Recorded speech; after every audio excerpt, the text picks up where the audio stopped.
Okay.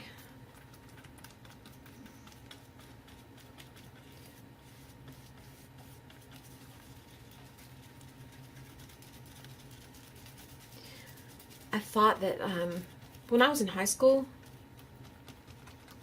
I played softball. I ran track. I was a cheerleader. But because I was a cheerleader, they didn't let me play other sports because it interfered with practice until the year I left school. Then they somehow managed to figure out a way to let everybody play everything. But when I was in school, they wouldn't let me play other sports because I was a cheerleader, and it interfered. Like when you were during the season you were cheering, you couldn't do volleyball or basketball.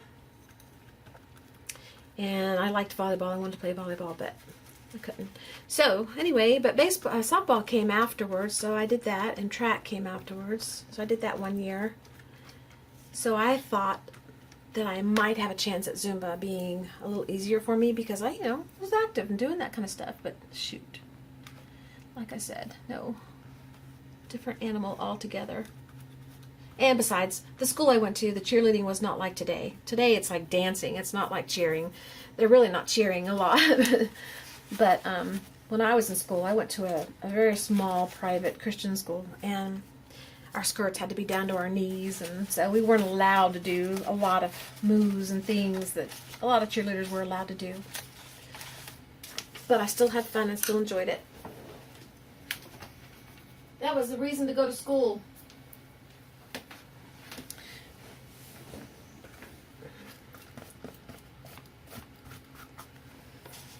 Okay, we're at a point where I think I should probably take this off the table to give me more room on this side. Let me pull my other chair closer. Oh, hold on. Okay, I can reach behind me now and grab that. And let's,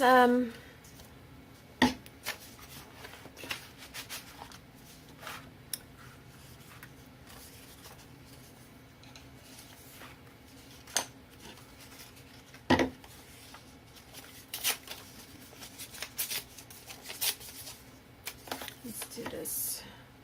I should have gotten that container that I told you I wanted to get. I found them. They're over there somewhere. To pour the rest of this Mod Podge in so that it's not as deep a container, because I don't like sticking my brush down there. But I forgot. So I bet this project will finish up this Mod Podge bottle anyway, so it won't matter. I'll be surprised if we have Mod Podge left in here when I'm done. I'll probably have to open another container. I hope I have more.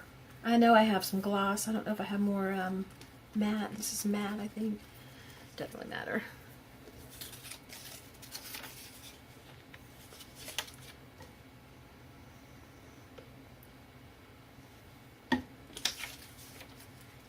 I wish that you could talk back with me. I wish that you could tell me things as I'm talking that come to your mind. You could say them right now, and that I could hear you.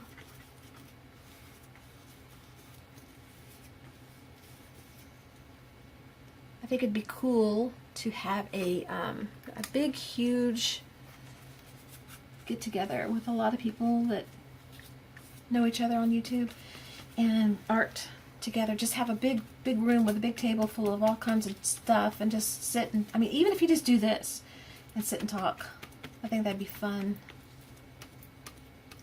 Of course, everybody's so spread out though.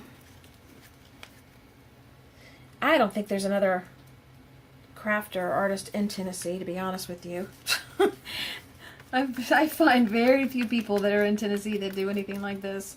There's one lady that I know. I've never met her. Well, I was going to go over and meet her one day at a show, but I forgot about it. I forgot about the show, so I didn't go. But Jan, she's on YouTube. Jan Gray, I think. She lives over in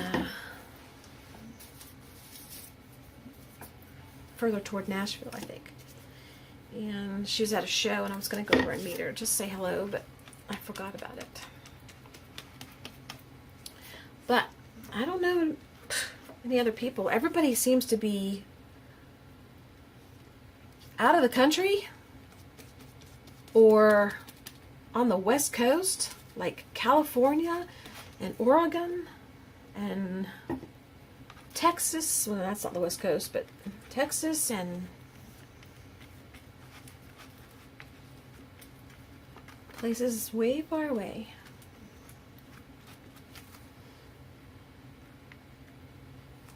I'm tearing that paper and putting it back down.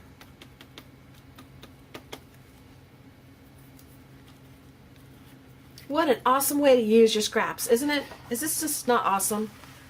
This is just... It's great. It is great.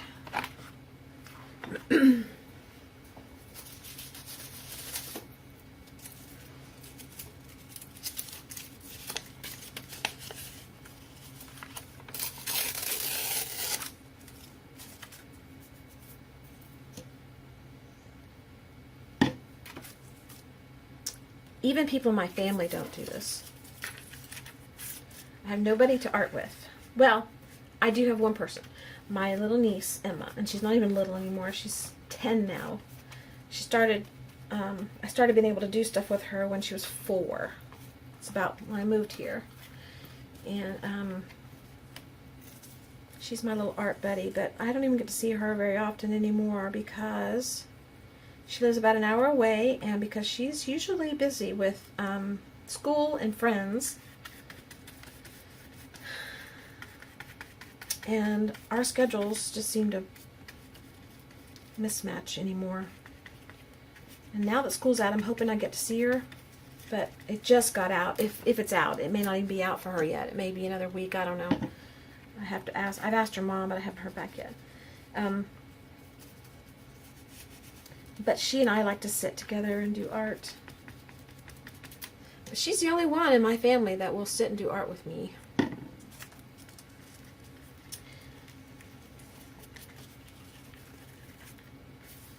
I don't see much of my other family, so. I don't know if they appreciate this or get this. Maybe they do. I don't know. I doubt it. They don't tell me they do, so I assume they don't.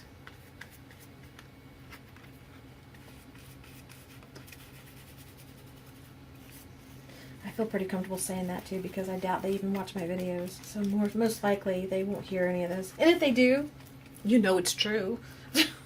So my mother, though, we would have done this together. She would have loved mixed media. She would have loved all the stuff that goes with scrapbooking and everything. But I wasn't into this before she died, and but we did sewing together and fabric art. She was an expert seamstress, very talented, very creative woman, funny. She laughed a lot. People liked her. She had a shop for many years where she lived in North Carolina, where I made stuff and sold out of her shop, and she made stuff and sold, but she also did alterations, and that's what really paid the bills for the shop. That's what really kept it going, is the need for that. Crafts and stuff wouldn't have supported it, I don't think. And at the time it was just dolls. I did dolls, and she did some dolls, and she did jumpers and kids' clothes and vests and strip quilting and things like that. But anyway, this kind of thing would have amazed her. She would be just amazed. I really, really miss her.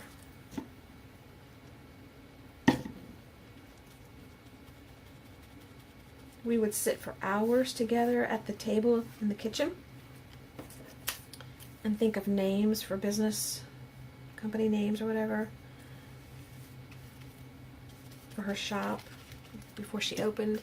And sometimes we would think of new ventures to try, and we'd think of names, and we'd sit around and talk for hours and hours and hours about what we wanted to do and how to do it. And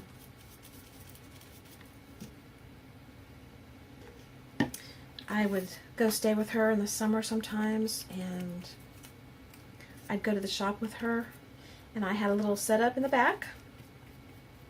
She sat up toward the front because she was the one that had to greet the people and deal with all the alterations and stuff, because I didn't do that stuff. I can do some of it, but I don't like to do it. I try to avoid it. But I had a table set up in the back, and I bring my sewing machine, and I bring my old Singer, my grandmother's sewing machine, with me every time I come visit her. And I'd set up back there, and we would sew and talk all day long.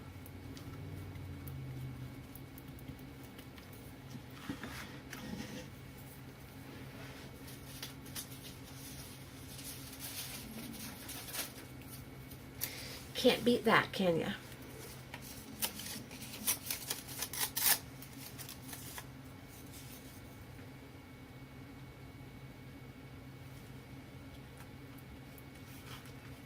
But on the other hand, there were times she drove me crazy. So she wasn't perfect. I think that's normal, though.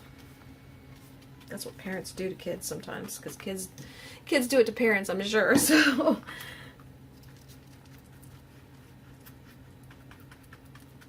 one thing she used to do to me that I hated, and she didn't mean anything by it, it's just how she was. And she probably got it from her mother. Her mother was really a perfectionist. And I'm not a perfectionist. Thank the Lord for that. I do tend to lean that way sometimes, but I'm not bad. But her mother, my mother, would do this to me. I would make something, especially when I started designing my own patterns for doll making. I would share with her what I had done, and she would ooh and ah over it and tell me how wonderful it was, and then she would go on to tell me how to improve it. But I would do this, or if you did that, or you could do that. Drove me crazy. For once, I just wanted to hear, that's great, it's great like it is, I wouldn't change a thing. No, I could never hear that. That drove me crazy.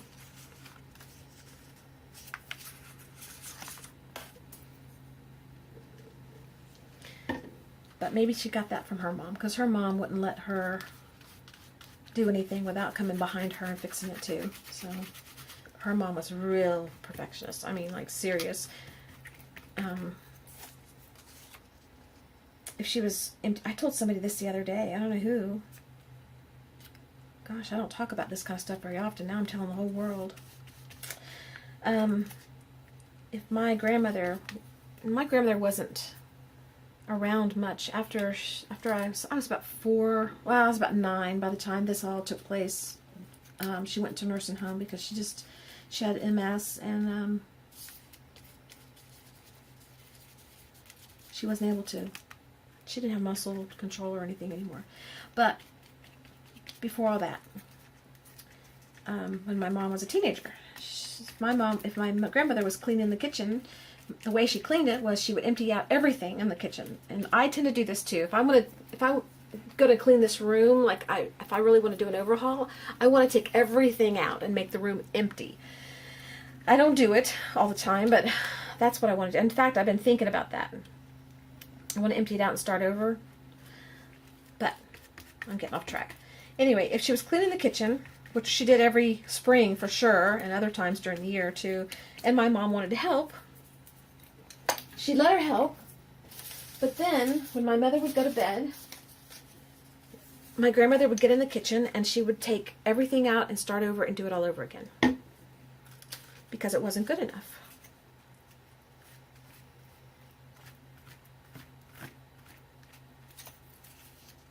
I couldn't do that. I'd be thrilled if somebody helped me to empty my room and re-put everything back. I'd be thrilled.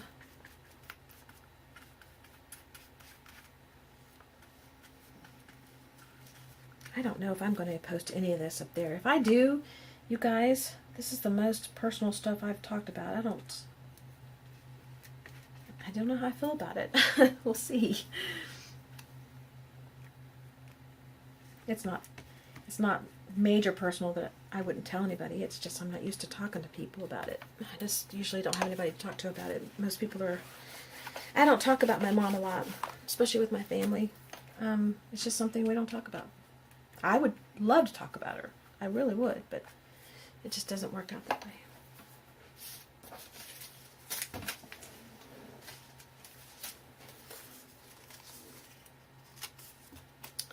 Okay.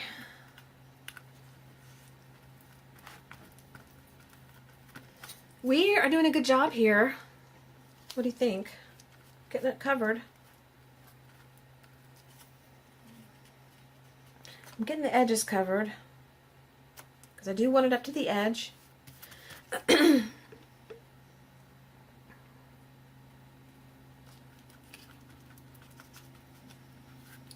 don't know what time it is, but I have to go to the chiropractor today because I don't have time tomorrow. Since I'm going to Zumba, I don't have time to go in the morning. So I need to go today. And I need to go to the grocery store. I've been putting that off all week. And if I don't go today, we're not going to have enough stuff to make my frou-frou coffee. And that can't happen. That would be a travesty.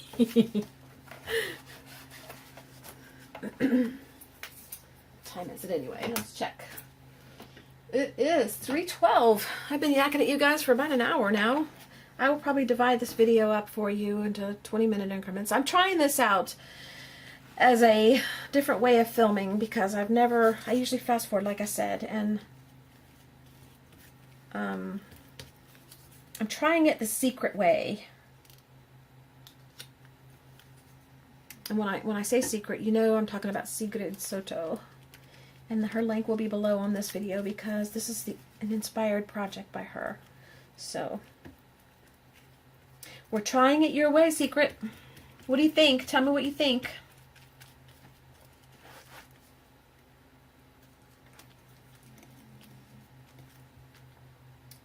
Okay, stay down. Stay down. This just makes me happy. I don't know how it makes you feel, but it makes me happy. It is there's nothing to this except junk paper on here, and it just makes me happy. I mean, really, seriously happy. All right. And our pile is lessening, although we still have a lot here. It is dwindling.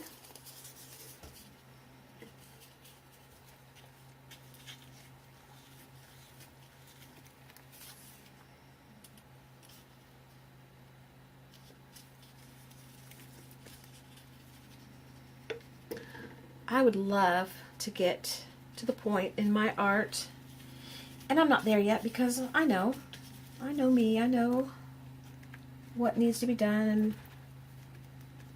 where I'm at and all that stuff. I'm very, very in tune with who I am and all that stuff in my art. Right now it's all about sharing and fun and everything, but I would love to get to a point where I could actually have like workshops. And some would be free, some would be, charged depending on what they were about. But I would love to have like a Ning site and have a group of all of y'all. Just, it'd be free. I'd try to keep as much of the stuff, like the site, free. I knocked over my gun, my heat gun. I do have other guns, but they're not in here. But I'd love to have a Ning site, and I'd love to offer different workshops and different categories, like journaling and mixed media and just different things. And as I grow, maybe one day I'll get to that point, but I think that would be so much fun. And then eventually I would love to have like in-person workshops. That would be amazing. Of course, I don't know. By the time we get to that point, I may be too old. But it's a dream, It doesn't hurt to dream. Doesn't hurt to want. If you don't aim for the moon, you'll never reach a star. If you aim for the moon, at least you might hit a star. Okay, let's get this cleaned up so I can put the paper back. All right.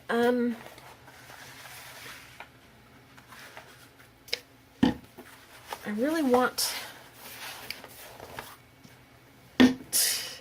I need my tripod back just a little bit more, but it would go off the table, so that can't move.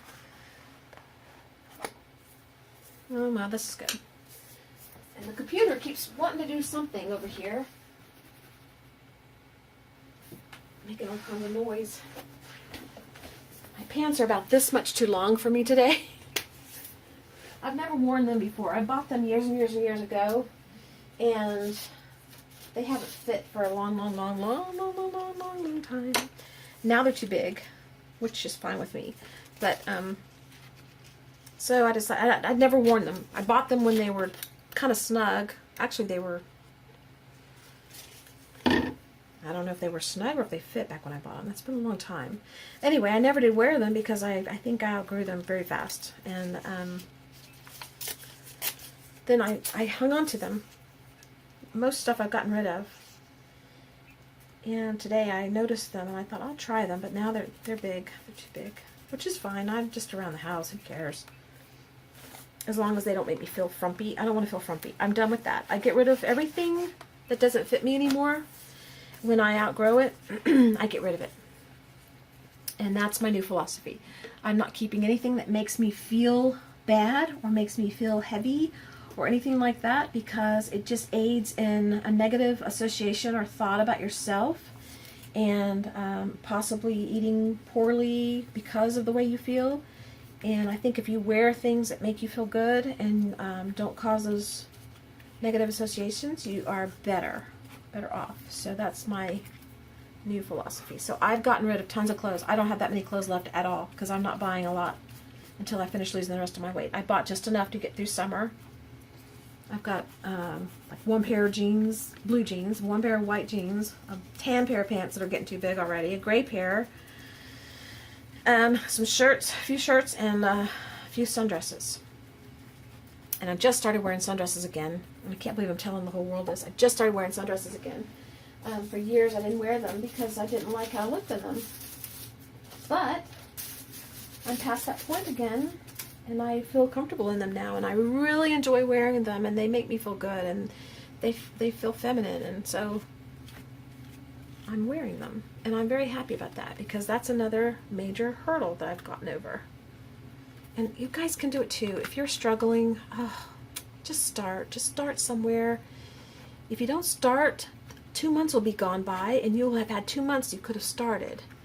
And a year will go by, and you would have had a year that you could have started. When I started my journey, it's been a little over a year now, and all that time has gone by that if I didn't do anything, I could still be where I was, and I didn't like where I was. I was miserable. And now I'm not miserable. Now I'm on a mission.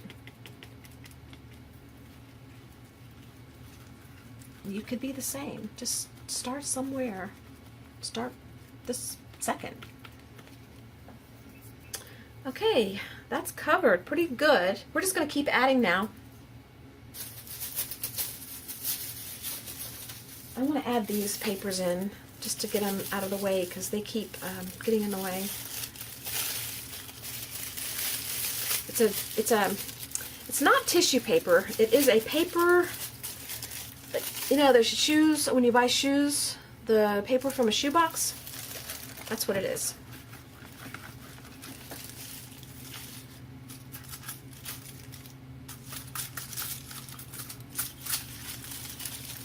And I'm going to tear it because I put it down upside down. That's okay though. I'm not flattening it out perfectly. I'm just scrunching it down.